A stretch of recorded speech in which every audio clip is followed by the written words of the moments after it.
마가복음 10장 이혼에 대해서 예수님께서는 그곳을 떠나 유대 지방으로 가셨습니다. 다시 많은 사람들이 예수님께로 몰려들었습니다. 다른 때와 마찬가지로 예수님께서 그들을 가르치셨습니다. 몇몇 바리새파 사람들이 예수님께 와서 예수님을 시험하려고 물었습니다. 사람이 아내와 이혼하는 것이 옳습니까? 예수님께서 대답하셨습니다. 모세가 너희에게 어떻게 명령하였느냐? 그들이 말했습니다. 모세는 남자가 이혼 증서를 써준 다음에 여자를 보내라고 허락하였습니다. 예수님께서 말씀하셨습니다. 너희의 마음이 굳어 있어서 모세가 이런 명령을 썼다. 그러나 하나님께서 세상을 만드실 때부터 남자와 여자를 만드셨다. 그러므로 남자가 자기 아버지와 어머니를 떠나 아내와 더불어 둘이 한 몸이 될 것이다. 따라서 더 이상 둘이 아니라 한 몸이다. 그러므로 하나님께서 하나로 만드신 것을 사람이 가르지 마라. 제자들이 집에서 예수님께 이혼에 대해 다시 물었습니다. 예수님께서 대답하셨습니다. 자기 아내를 버리고 다른 여자와 결혼하는 사람은 간음죄를 짓는 것이다. 자기의 남편을 버리고 다른 남자와 결혼하는 여자 또한 간음죄를 짓는 것이다. 아이들을 축복하심. 사람들이 자기의 아이들을 데리고 예수님께 와서 어루만져 주시기를 원했습니다. 그러나 제자들이 이들을 꾸짖었습니다. 예수님께서 이것을 보시고 노하시며 제자들에게 말씀하셨습니다. 어린이들이 내게로 오게 놔두어라. 그들을 막지 마라. 하나님 나라는 이런 어린이와 같은 사람들의 것이다.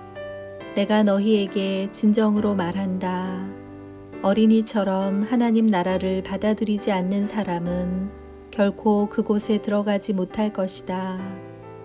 그리고 예수님께서 어린이들을 팔에 안으시고 손을 얹어 축복하셨습니다. 부자 청년의 질문. 예수님께서 길을 떠나시려고 할 때 한 사람이 달려와서 예수님 앞에 무릎을 꿇었습니다. 그리고 여쭈었습니다. 선하신 선생님, 영원한 생명을 상속받으려면 무엇을 해야 합니까? 예수님께서 대답하셨습니다. 왜 나를 선하다고 하느냐? 오직 하나님 외에는 아무도 선하지 않다. 내가 계명을 안다. 살인하지 마라. 간음하지 마라. 도둑질하지 마라. 거짓 증거를 대지 마라. 속이지 마라. 내 부모를 공경하여라. 그 사람이 말했습니다. 선생님, 저는 어려서부터 이 모든 계명들을 다 지켰습니다. 예수님께서 그 사람을 보시고 사랑스럽게 여기셨습니다. 그리고 말씀하셨습니다. 내게 부족한 것 하나가 있다. 가서 내가 가진 것을 모두 팔아 가난한 사람들에게 주어라. 그러면 하늘에서 보화가 있을 것이다. 그리고 와서 나를 따라라. 이 말씀을 듣고 그 사람은 매우 슬퍼하며 떠나갔습니다. 그것은 그 사람이 많은 재물을 가지고 있었기 때문입니다. 예수님께서 제자들을 보시며 말씀하셨습니다. 부유한 사람이 하나님 나라에 들어가는 것이 얼마나 어려운가. 제자들은 예수님의 말씀에 놀랐습니다. 예수님께서 다시 말씀하셨습니다.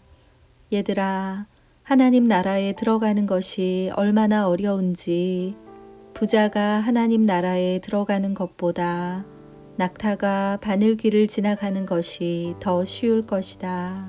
제자들은 더욱더 놀라며 서로 말하였습니다.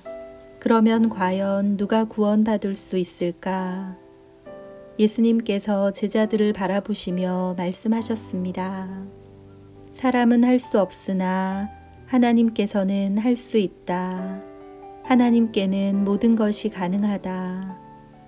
베드로가 예수님께 말했습니다. 보십시오. 우리는 선생님을 따르려고 모든 것을 버렸습니다. 예수님께서 말씀하셨습니다. 내가 너희에게 진정으로 말한다.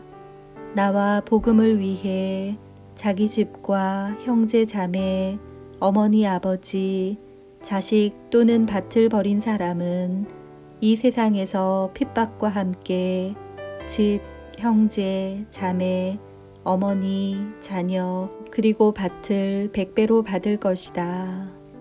그리고 오는 세대에서는 영원한 생명을 얻을 것이다.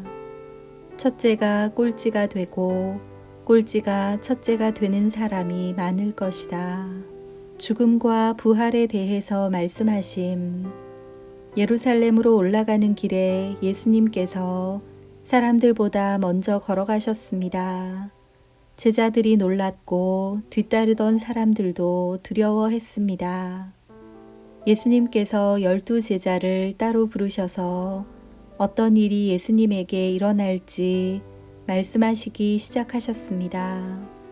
보아라, 우리는 지금 예루살렘으로 간다. 인자가 대제사장과 율법학자들에게 넘겨질 것이다. 그들은 인자에게 사형을 선고하고 이방 사람들에게 넘겨줄 것이다. 이방 사람들은 인자를 조롱하고 침을 뱉고 채찍으로 때리고 죽일 것이다. 그러나 인자는 3일 뒤에 다시 살아날 것이다. 두 제자의 요구. 세베대의 두 아들인 야고보와 요한이 예수님께 와서 말했습니다. 선생님, 우리의 소원을 들어주시기 원합니다. 예수님께서 물으셨습니다. 너희가 내게 무엇을 원하느냐? 그들이 대답했습니다. 저희가 주의 영광스러운 나라에서 선생님의 오른쪽과 왼쪽에 앉게 허락해 주십시오. 예수님께서 대답하셨습니다. 너희가 요구하는 것이 무엇인지를 알지 못하는구나. 너희는 내가 마시는 잔을 마실 수 있느냐? 그리고 내가 받는 세례를 받을 수 있느냐? 그들이 대답했습니다. 예, 우리는 할 수 있습니다. 예수님께서 그들에게 말씀하셨습니다. 내가 마시는 잔을 너희가 마시며 내가 받는 세례를 너희가 받을 것이다. 그러나 내 오른쪽이나 왼쪽에 앉는 것은 내가 허락하는 것이 아니다. 이 자리들은 정해놓은 사람에게 돌아갈 것이다. 이 말을 듣고 나머지 10명의 제자들이 야고보와 요한에게 화를 내기 시작했습니다. 예수님께서 제자들을 부르시고 말씀하셨습니다. 너희가 아는 것처럼 이방 사람들의 통치자라는 사람들은 사람들을 지배하려고 한다. 고관들도 사람들에게 세도를 부린다. 그러나 너희는 그래서는 안 된다.